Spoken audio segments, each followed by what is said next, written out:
Good morning. Today we are taking a drive, really just along the river, see where it takes us. We wanted to get a little bit of an earlier start today.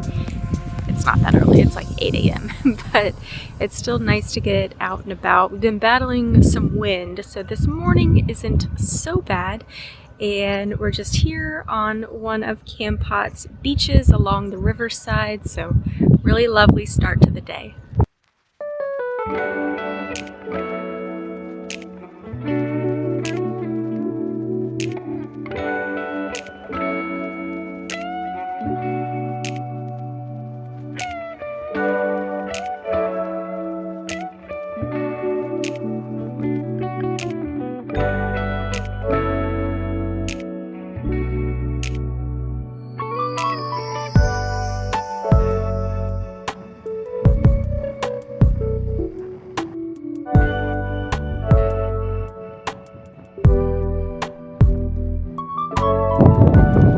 Kampot is best known for its peppercorn fields, but peppercorns aren't the only thing that they grow or they farm around here. It's also quite well known for its salt fields, so they produce a lot of the natural salt.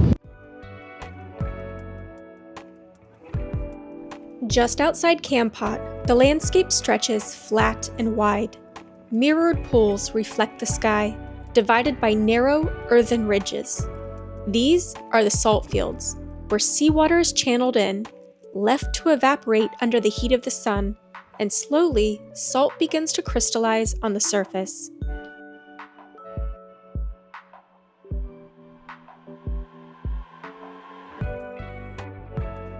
Workers rake the coarse white crystals into neat rows under the haze of morning light.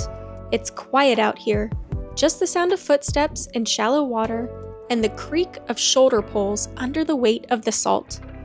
A rhythm shaped by weather, patience, and sun.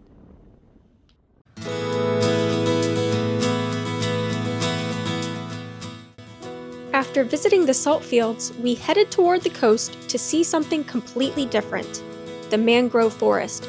It's only a short drive, but the landscape changes fast. Dry beds give way to thick greenery and winding waterways, showing just how diverse the region really is. Our next stop this morning is the mangrove forest, so it's a bit of a fun ride coming in here. You get the dirt and bumpy roads. We just followed the Google map, which kind of dead-ended us to park the bike, and now we're walking along, so see if we're in the right place.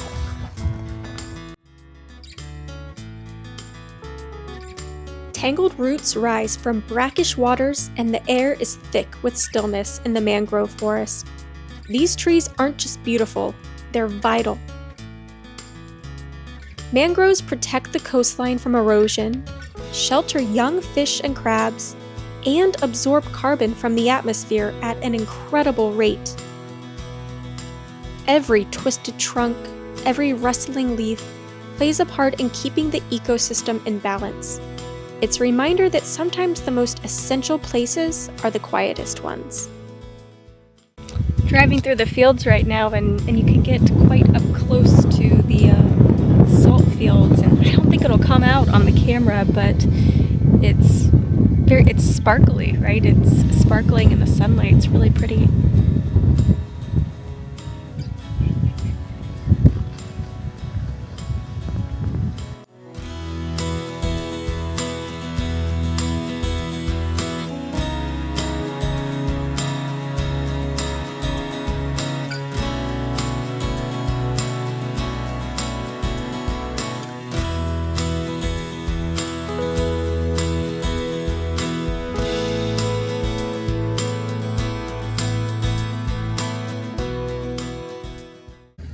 We've just arrived to Bow Tree Farm. It is one of many pepper farms, so we're gonna walk in, take a look, and see if we can get a free tour.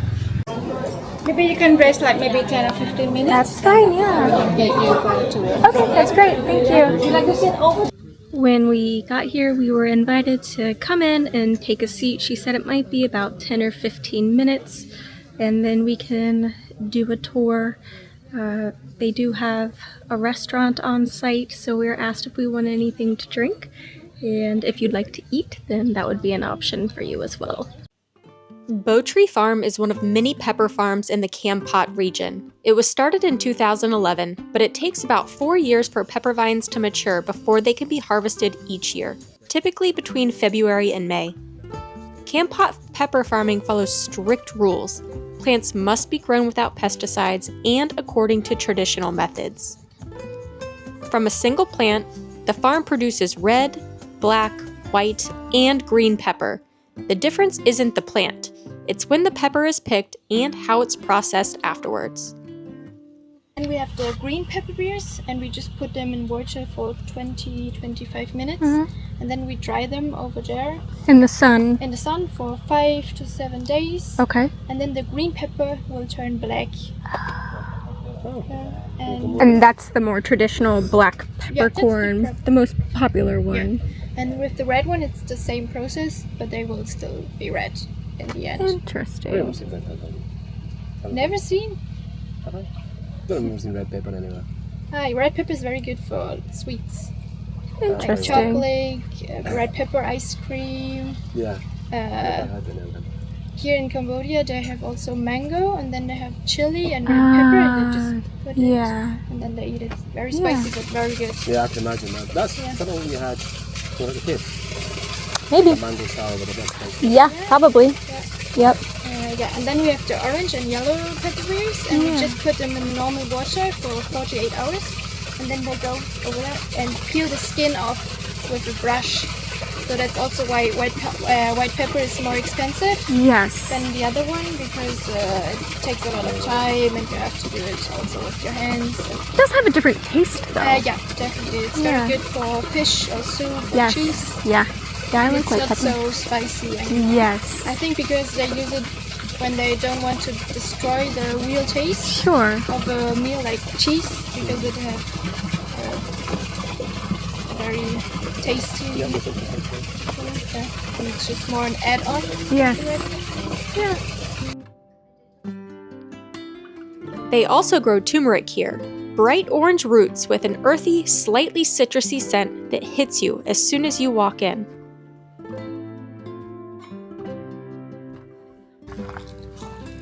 Yeah, you can definitely smell the turmeric. That water will probably be nice and tasty. Yeah, I can smell that.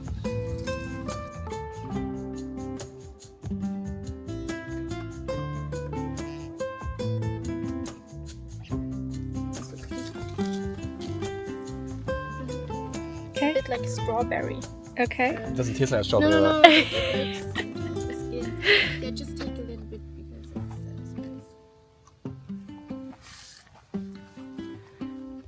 it's How spicy is it? Yeah, it's not quite jalapeno. It's kind of maybe, I don't know, serrano? No, serrano's more than jalapeno. I don't know. But it's got spice. Bearable. Yeah, I wouldn't take too much of it though. Oh, I quite like it. What is this one called again? red Red leaf. Nice and a cheese. Nice. From Indonesia. It's nice. Yeah, they're going to be pointed the same. We just dry it and then put hot water on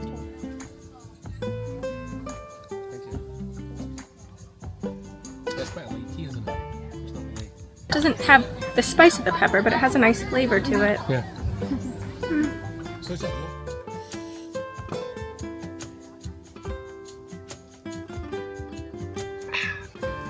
Smell and taste. So this is supermarket one. But yeah. That was great. Best pepper ever. This one's great. I hope you will send it after. So this one is a little bit more spicy and also stays longer in your mouth than the supermarket. Yeah, completely different. So this is the black pepper from here. Yeah.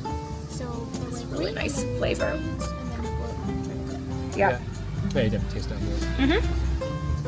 Oh yeah. peel the skin off. I like It's Sangkae. very good for fish soup. I put it in my soups. Yeah, we do use it in soup a lot. Don't we? I put a lot in the soup.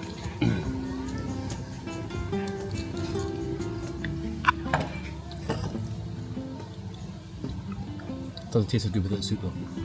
But on its own. Yeah.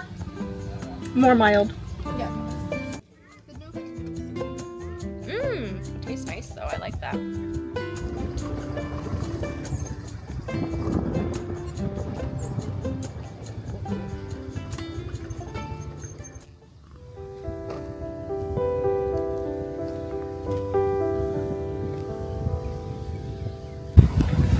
After a nice afternoon at the pepper farm, we've made our way down to the Kep area. This is our first time down here. It's not too far from Kampot, and we just pulled over where you can see there's all of these palapas, and it's nice. People just bring their hammocks, they bring their food, and just kind of hang out.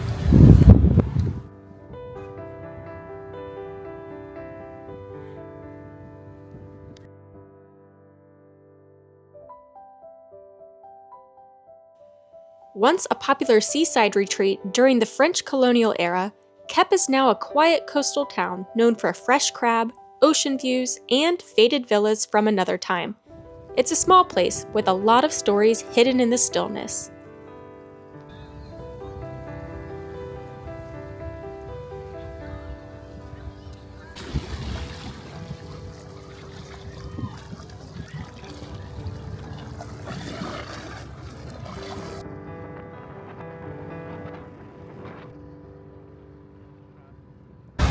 The blue crab is pretty synonymous with Kep here, so this is your sign that you are close to the beach. There are all sorts of vendors along here, small beach area, and we're going to continue our way down the coast to the additional beach locations.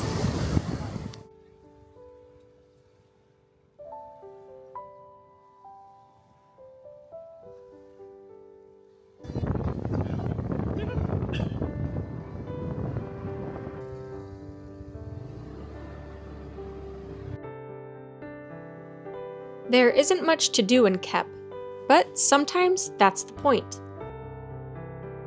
Just space to sit with your thoughts, watch the tide come in, and let the day pass without rushing it.